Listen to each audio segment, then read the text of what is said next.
let's bring on our first corporeal guest, Shawn Westfall.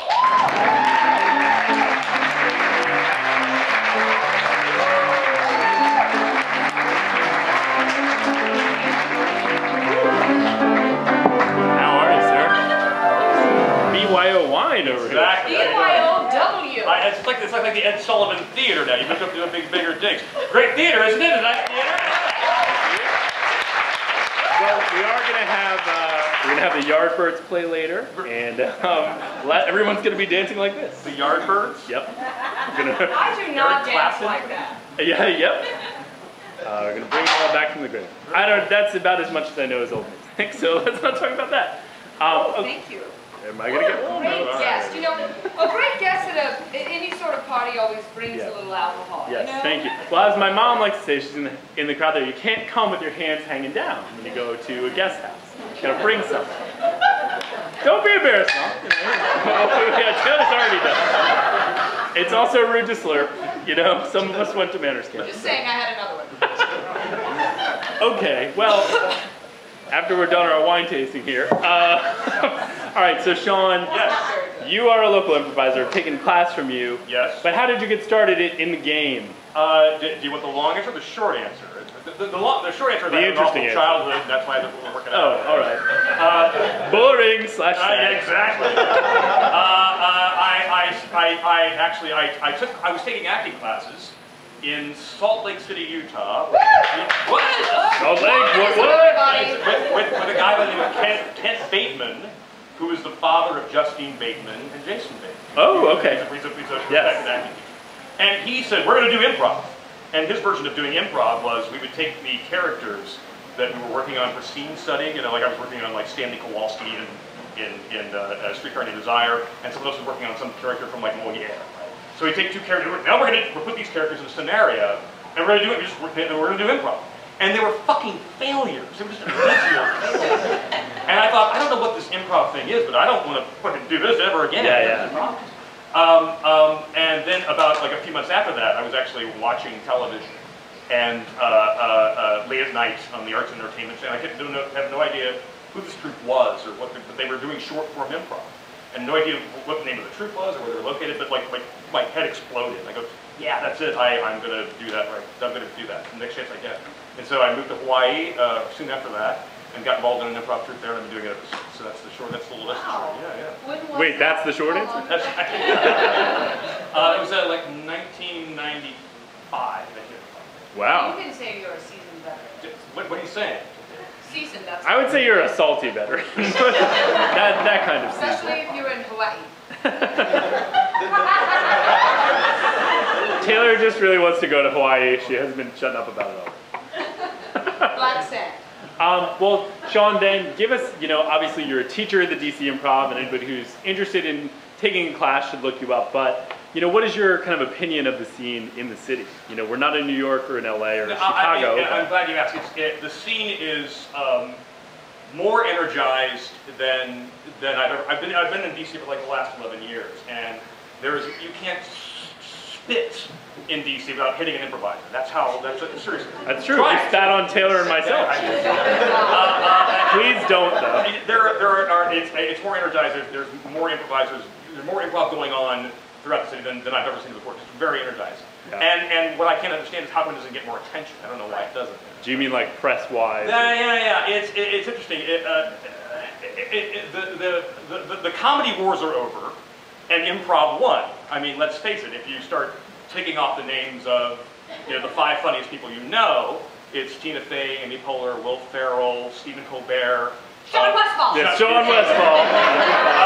Clocking in at number 5. Exactly. Yeah, 6 or 7. What do all these people have in common is that they were trained almost exclusively in improvisational comedy. Yeah. And it sort of led to this. Judd Apatow movies, he barely hires screenwriters because he just hires improvisational actors, turns the camera on, and has them behave. What I can understand is, if Amy Poehler were to come to DC and say, I'm going to produce a show here, an improvised show here in DC, and it's going to be using almost exclusively improvisational actors, she wouldn't go to studio theater. Yeah. She wouldn't go to Source. She would go to studios. She wouldn't go to Signature Theater. She would go to Washington Improv Theater. She would go to DC Improv and grab improvisational actors because that's where her bread and butter is. That's where her wheelhouse is. Yeah. And I don't understand why, in the larger culture, improv gets all kinds of attention. If Will Ferrell were to set foot in this town tonight, there would be people writing about it. Oh yeah, all these people would not be here. Exactly. And yet, DC's improv scene doesn't get the attention it clearly deserves, and I'm just sort of frustrated by that. Would you agree too, Shawn, that in New York and LA, there's a sort of competitiveness that keeps people from sort of promoting each other as improvisers, whereas in DC, there's like the stakes kind of a are higher. mutual love, right? Yeah. Of promoting each other in a positive way. Yeah, you're right. Industry isn't here, and so it becomes more of you become very careerist about your improv career in places like New York and Chicago and in LA. And here it's, I think, and I know there's some improvisers here in the audience. I think it's much more supportive. Am I right, kids? Right. We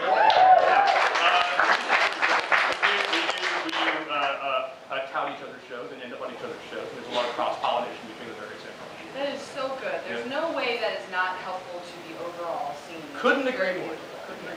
I like your socks. Thank you very much. Now, so Shawn, now that you've had your controversial time, this has been controversy. Yes. Shawn Westfall. Do you have anything you would like to plug, a show you have coming up, or classes, or? Again, you can go to the DC Improv's website, go to the Comedy School there, and see openings for classes that I'm teaching. I've been teaching there for the last 9 years, and have no plans of stopping for some foolish reason. If you're interested in taking an improv class, many people, Charlie's taken my improv class. I've taken about 3 or 4. Yes. Yeah. A lot of fun. I will be performing at the DC Improv next week, next Saturday night. So if you're interested in seeing some long-form improvisational comedy, I will perform with a guy named Michael Johnson, who yeah, he's okay. Solid beat. Yeah. We do a show. We're an improv troupe called Shawn Michaels, and we're a 2-person improv troupe. And is that named after the wrestler, Shawn Michaels? The wrestler and the porn star. Oh, wait, so this is the same person? Exactly. Yeah. It takes 2. You know, it's all about multiple revenue streams. Yeah, so if you're next Saturday night, 8 o'clock, DC Improv Comedy Lounge, if you're interested, I'd love to see you in the audience.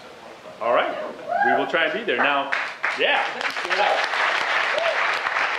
Now, Shawn, kind of speaking to your larger point about, improvisers leading to film, have you ever had any film work as a result of doing improv? Yes, I have. Did you get to work with greats like we're talking, somebody like Edward Norton or? Sure. Clooney. Yeah. If by greats you mean Mary-Kate and Ashley Olsen. Wow. No, you don't say. You don't say. Well, when I was living in Hawaii, I was cast in a movie along with Mary-Kate and Ashley Olsen. No way. Well, it's funny you should say that because in the brief amount of time that you just told me that, we actually had our guys find the clip from and we're going to show everybody right now. La la la la la la la la. It was Luigi, the world-famous opera singer. Salute, Signor Luigi. Your presence brightens up an otherwise gloomy day. Gloomy a day? In this paradise of the sun and surf and sand, it is not possible. Listen, Luigi, you don't know the half of it. Oh, nonsense, my friend. This place is simply magnifico. Magnifico! La la la la la la la la la. Luigi, your dressing room is ready. Plankus, you're such a... I know, a doll. La la la la la la la la la la la la la la la. Like most parrots, like to imitate human voices. When Luigi checked into the hotel, he sang at the reception desk. And Elvis just imitated Luigi's voice. Nobody can imitate the great Luigi. La la la la la la la la la. La la la la la la la la. Flattery will get you everywhere.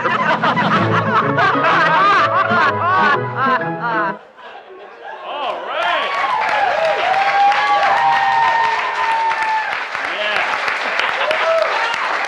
Wow. You know, that bird really... I'm like like the Carrie Fisher of how my accent is sort of like British at the beginning of Star Wars and it gets all fucked up by the end. Right, yeah. You have to stay with it. Yeah, it is. Darth Vader, only you could be so bold. Get this walking carpet out of my way. Right. Then she's just like, all right, what the hell are we doing on this Death Star? Somebody get me out of here. Yeah, because she smoked, you know, just several cartons of cigarettes throughout the production. Trust me, that happens. Well, Shawn, I do need to ask you the question I ask all of my guests. What was your hottest moment of the day? Sorry? Your hottest moment. Of today? Of today. Of today? Today. The hottest moment? June 8th! The hottest moment of today was coming up with a great headline for my ad. This is how boring my life is. It sounds super boring. I work for an ad agency and I came up with a great headline. Yeah. All right, great headline, hottest moment. The show's going there. I have a blast from the past for you. I happen to be close friends with Mary-Kate and Ashley Olsen. It's true. It's true. Believe it or not, everybody, I know billionaires. And we're going to bring them out here right now. Mary-Kate and Ashley, everybody.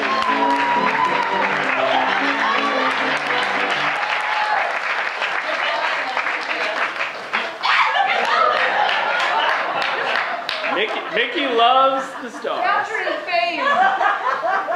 Hi, Chuck. You guys have changed a lot since We've been making different life decisions now. I put on about 10 pounds up top. And I've lost about 90 pounds everywhere else. By the way, Charlie, I love the food backstage in the green room. It's the best thing I haven't eaten in years. By the way, Charlie, is this your mother? Excuse me, Ashley. We met backstage, and my name is Taylor. Remember, I confused you with the coat rack. Do you always yell obscenities at coat racks? The coat racks who don't admit they're coat racks. All right, ladies, that's enough. That's enough. Stop pissing. Stop pissing. Let's talk about Shawn. Was he super cool back then? Shawnee was so cool. He made Uncle Jesse look like Uncle Joey.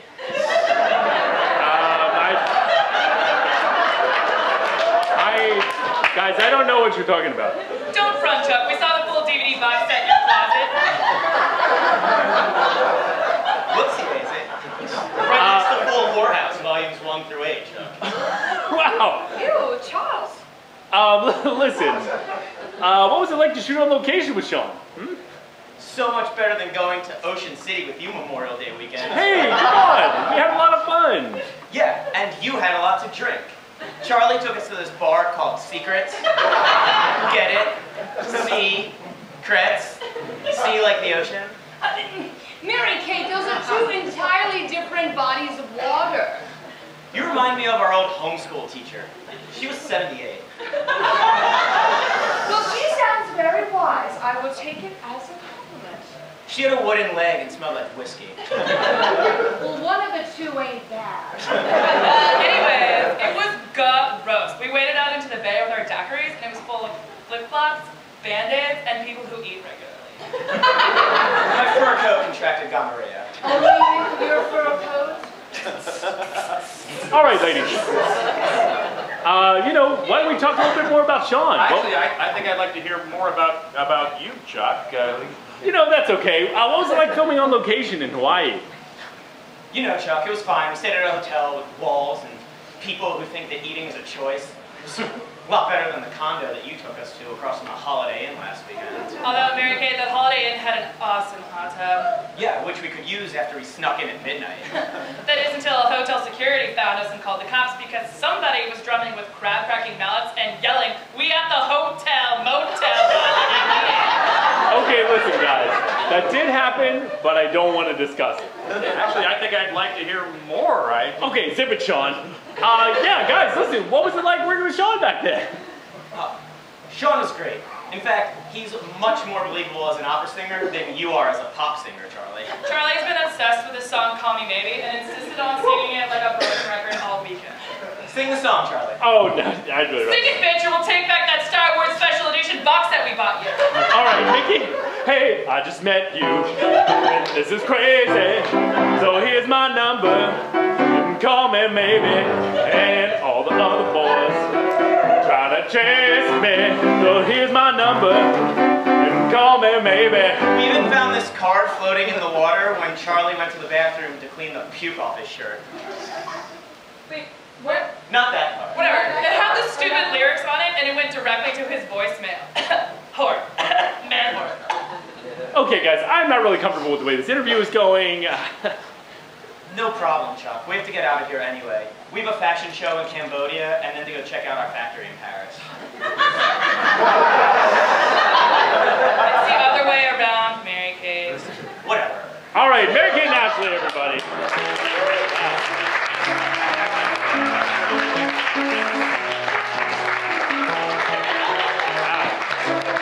They sure are something, Shawn. Well, I'm glad you got the chance to work with them. And I couldn't be happier with it. I'm sure you couldn't. Well, thank you so much for being on the program.